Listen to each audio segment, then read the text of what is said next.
everybody, it's me, MattHawes of The Happy Show, and this is another segment of The Happy Story. Welcome to. This is The Happy Show again.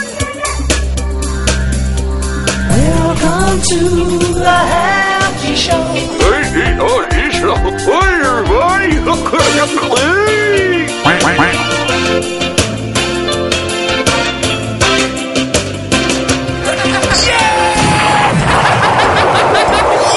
Let's go on right now. Right. Woohoo!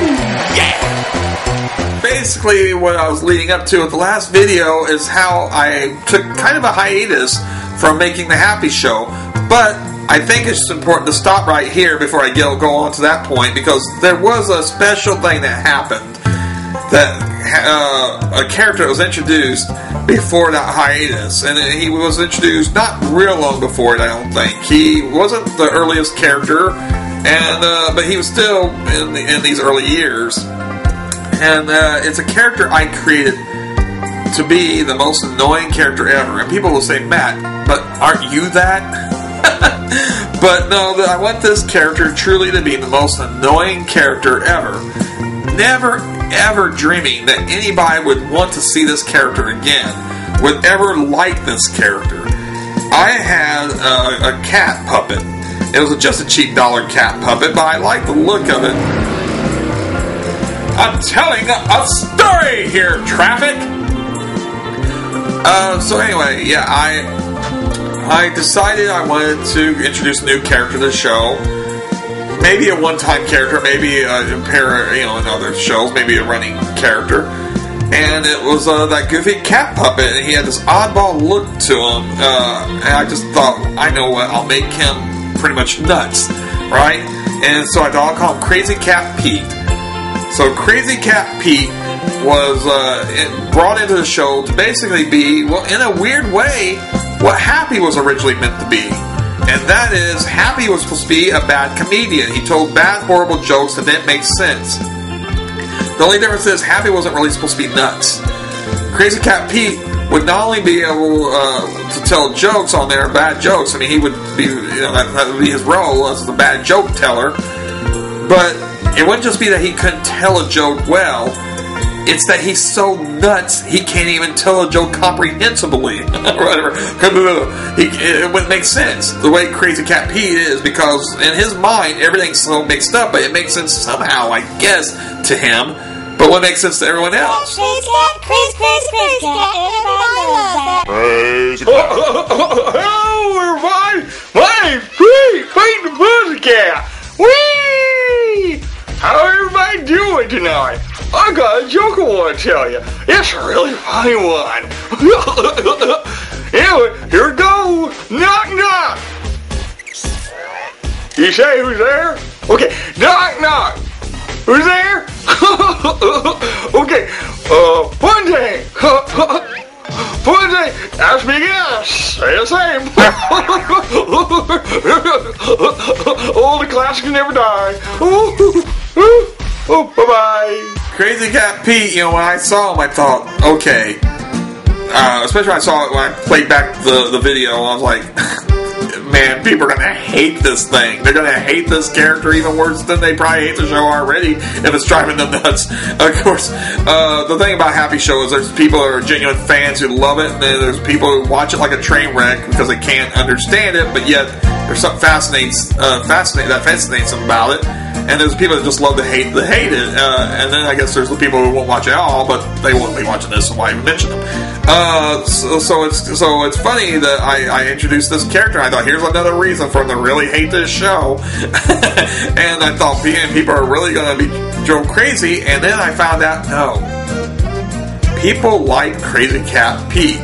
Now, at first, I just thought it was the one or two people that I talked with about it.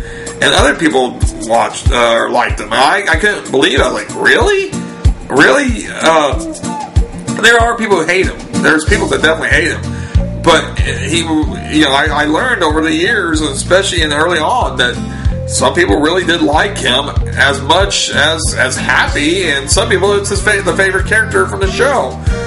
But yeah, that was strange. And he got his, but he appeared, and because of the reception he got, and because frankly he's kind of a fun character to do, I decided to keep him on the show, and he's developed over the years, but not much, because pretty much he's just an insane kitty cat who's kind of went bonkers.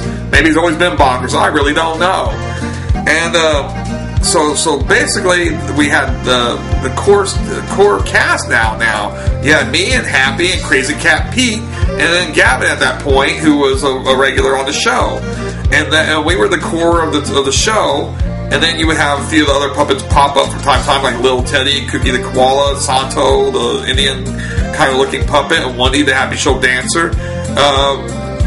Spooky D, to go to recite poetry, he kind of fell by the wayside a bit early. And we were kind of chugging along. I was starting to introduce like public domain theater, which was a little segment in the show that would feature public domain shorts and videos and such for people's entertainment, and so some people loved that, some people hated it. I introduced Super Argo stuff that was, in the public domain, superhero from Italy, and he became kind of a character on the show, even though really it's not my character, it's an Italian character from the 60s, but it was just funny, that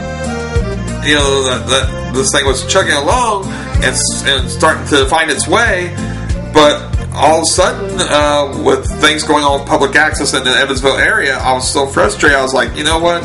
I don't know if it's worth the hassle, because I was butting heads with the people at Insight and Seeking.com to get them to run my show, and it was just so much of a headache that I'm thinking, this is not my livelihood. I do not make my money off this. This is just for fun. It's just for a lark. I just do this. To be crazy fun, and if it's going to be this much of a headache, why do I want to mess with it?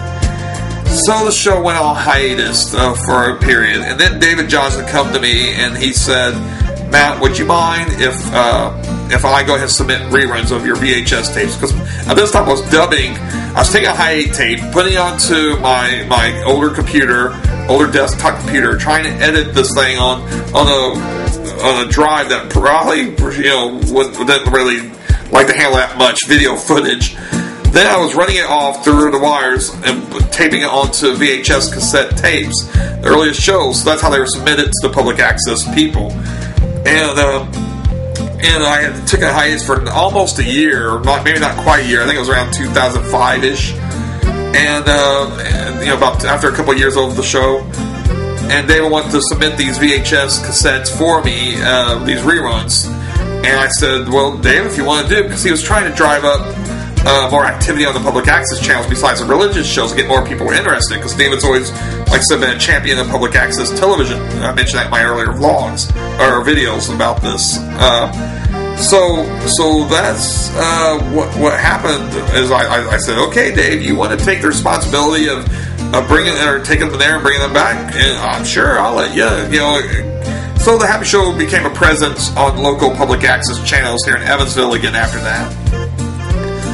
And I really had no plans to start up anew with the show, because again, it was just too much of a headache, but battling to get the thing seen on public access in Evansville, Indiana, and I frankly again didn't have the time to put into something that really was just for fun.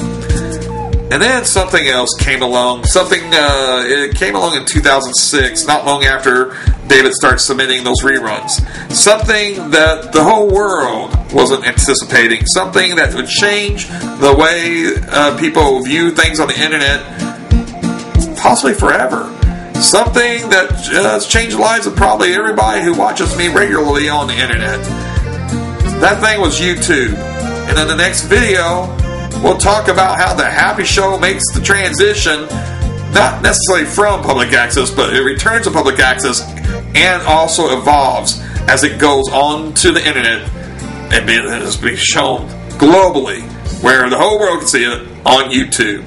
In the next video segment for The Happy Story. Yeah!